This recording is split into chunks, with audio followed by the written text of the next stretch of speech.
రైతు భరోసా పేరిట మరోసారి రైతులను మోసం చేసేందుకు కాంగ్రెస్ ప్రభుత్వం సిద్ధమవుతుంది. రైతు బంధు 2 సీజన్లకు అందలేదు. రుణమాఫీ అరకొరగానే ముగించేశారు. బోనస్ 4వ వంతు సన్నాలకైనా దక్కలేదు. ఇక ఈ 3 సంఘటనలతో కాంగ్రెస్ చెప్తున్న మాటలకు చేతలకు మధ్య పొంతన లేదని తేలిపోయింది. దీంతో సంక్రాంతి నుంచి రైతు భరోసా అని సర్కార్ చెప్తున్న రైతుల్లో ఆందోళన వ్యక్తమవుతున్నది. ఎన్ని కొర్రీలు పెడతారోనని, ఇంకెంత కోత విధిస్తారోనని వారు అనుమానం వ్యక్తం చేస్తున్నారు. ఇక ఈ నేపథ్యంలో కుటుంబంలో ఒక్కరికే, అది కూడా 7 ఎకరాలకే రైతు భరోసా ఇస్తారన్న వార్త ఆందోళన కలిగిస్తున్నది. భరోసాలో కోత పెట్టేందుకు రేవంత్ సర్కార్ సిద్ధమైంది. కుటుంబంలో ఎంతమంది ఉన్నా ఒక్కరికి మాత్రమే పంట పెట్టుబడి సాయం ఇవ్వాలని, లేదా కుటుంబ పెద్ద విచక్షణ మేరకు 7 ఎకరాలకు మించకుండా కుటుంబ సభ్యులకు సాయం అందించాలని ప్రభుత్వం సూచనాప్రాయంగా నిర్ణయించినట్లు సమాచారం. రైతు భరోసా కింద ఒక కుటుంబంలో గరిష్టంగా 7 ఎకరాల సీలింగ్ విధించాలని నిర్ణయించినట్లు తెలిసింది.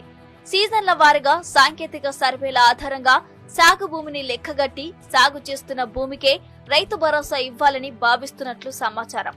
ఈ మేరకు ఆదివారం సమావేశమైన cabinet sub committee Rythu Bharosa విధి విధానాలపై కసరత్తు చేసింది. కష్టకాలంలో ఉన్న రైతులకు మానవతా దృక్పథంతో ఏ మేరకు సహాయం అందించగలం అనే కోణంలో కాకుండా ఏ మేరకు సహాయాన్ని కుదించవచ్చుననే అంశంపైనే కేబినెట్ సబ్ కమిటీ ఎక్కువ సమయం కేటాయించినట్లు తెలుస్తోంది. తాజా సమాచారం మేరకు కేబినెట్ సబ్ కమిటీ సూత్రప్రాయంగా తీసుకున్న నిర్ణయాలను యథాతథంగా అమలు చేస్తే దాదాపు 20 లక్షలకు పైగా అర్హులైన రైతులకు అన్యాయం జరిగే అవకాశం ఉంది.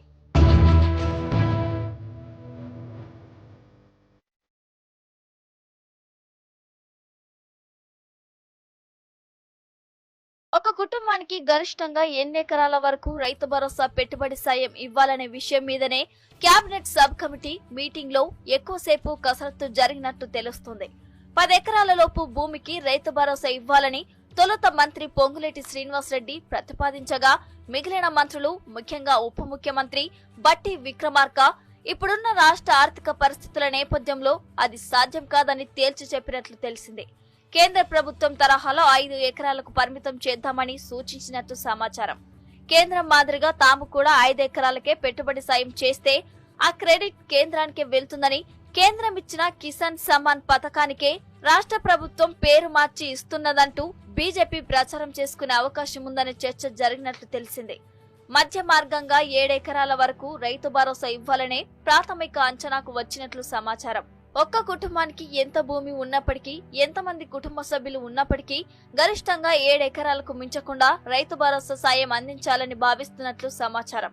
ఎక్కువ మంది సంతానం, ఎక్కువ మొత్తంలో భూ విస్తీర్ణం ఉన్న కుటుంబంలో ఎవరికి ఎంత ఇవ్వాలనేది కుటుంబ పెద్ద విచక్షణను పరిగణలోకి తీసుకొని స్థానిక వ్యవసాయ విస్తరణ అధికారులు నిర్ణయం తీసుకోవాలని ప్రాథమిక ఆలోచన చేసినట్టు తెలిసిందే.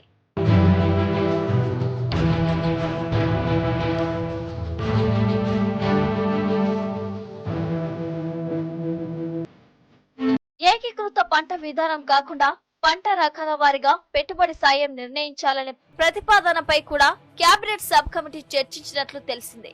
ఈ సహాయం ఏడాది మొత్తానికి కలిపి ఒకేసారి ఇవ్వాలా, వానాకాలం, యాసంగి సీజన్లకు వేర్వేరుగా ఇవ్వాలా అనే అంశం మీద చర్చించినట్లు సమాచారం. పత్తి, మిరప పంటలు ఏడాదికి ఒక్కసారి మాత్రమే సాగు చేస్తారని, 6 నెలల్లో పంట చేతికి అందుతుందని, ఇక తర్వాత రైతు భూమిని ఖాళీగానే ఉంచుతారని, ఖాళీ భూమికి పెట్టుబడి సాయం ఎందుకు ఇవ్వాలనే ఆలోచన చేసినట్టు తెలుస్తుంది. రాష్ట్రంలో పండ్ల తోటలకు రైతు భరోసా వర్తింప చేయాలా వద్దా అనే అంశం మీద చర్చ జరిగినట్లు సమాచారం. పండ్ల తోటలకు 1-2 ఏళ్ల పాటు పెట్టుబడి పెడితే 3వ ఏడాది నుంచి ఫలసాయం అందుతుందని, ఫలసాయం అందే సమయంలో రైతు భరోసా అవసరం లేదని సబ్ కమిటీ అభిప్రాయపడ్డట్టు తెలిసింది.